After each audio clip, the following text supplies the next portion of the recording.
इस वीडियो में हम डीसी मशीन के दो मुख्य भाग कम्यूटेटर और ब्रश के बारे में जानेंगे, जो कि डीसी मशीन के महत्वपूर्ण भाग है, जिनके बिना मशीन का पूर्ण निर्माण तक नहीं किया जा सकता है।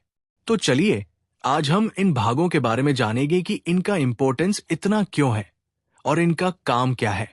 तो ये डीसी मशीन का स्टेटर है और ये इस स्टेटर के फील्ड पोल्स है, जो कि इस डीसी मशीन में मुख्य फील्ड फ्लक्स को उत्पन्न कराते हैं।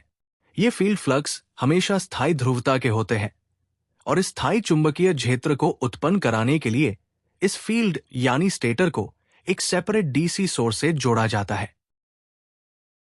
ये एक डीसी मशीन का आर्मेचर है, जो कि इस मशीन का घूमने वाला भाग है, अर्थात रोटर है।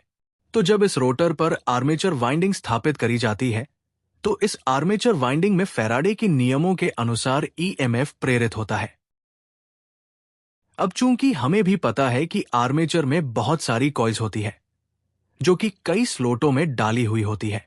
अब इन सभी कोयलों को केंद्रित कर दिया जाता है और एक डिवाइस से जोड़ दिया जाता है, अर्थात उस पर शोल्डरिंग कर दी जाती है, मतलब उनको फिक्स कर दिया जाता है, ताकि तेज गति पर भी घूमते हुए रोटर की वाइंडिंग बिखरे नहीं। इस डिवाइस को ही कम्यूटेटर कहा जाता है। इस डिवाइस को आर्मेचर यानी रोटर की शाफ्ट पर स्थापित किया जाता है।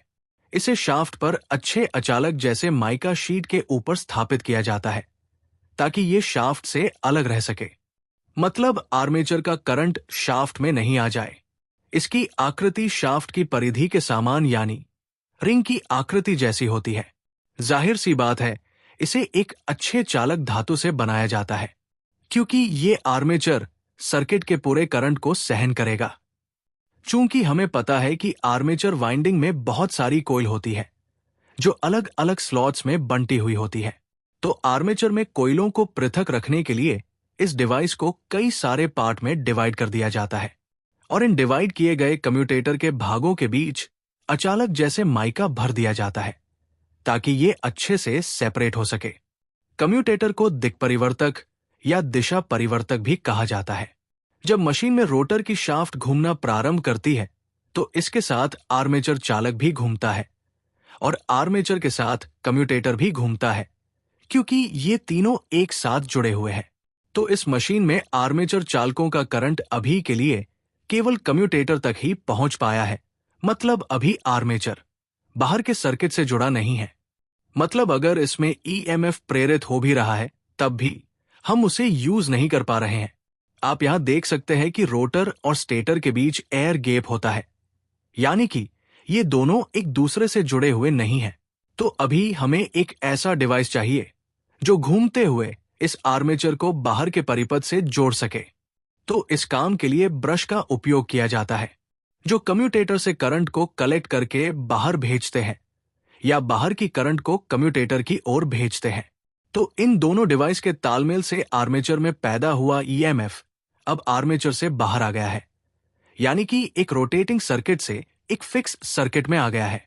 घूमते हुए कम्यूटेटर पर लगातार संपर्क बनाए रखने के लिए ब्रश पर एक स्प्रिंग के द्वारा दबाव बनाया जाता है, ताकि संपर्क ना टूटे और हमारा सर्किट कभी भी ब्रेक ना हो। तो इस दबाव के कारण होने वाले घर्षण से कम्यूटेटर घिसे ना, इसलिए कम्यूटेटर को हार्ड कॉपर का बनाया जाता है, क्योंकि यह मशीन में स्थायी तौर पर फिक्स होता है। इसे बार बार बदला नहीं जा सकता है। लेकिन ब्रश में ऐसा नहीं है, इन्हें हम आसानी से बदल सकते हैं और इसलिए ब्रश खुद घिस जाए लेकिन कम्यूटेटर को ना घिसाए, इसलिए इसे कार्बन का बनाया जाता है।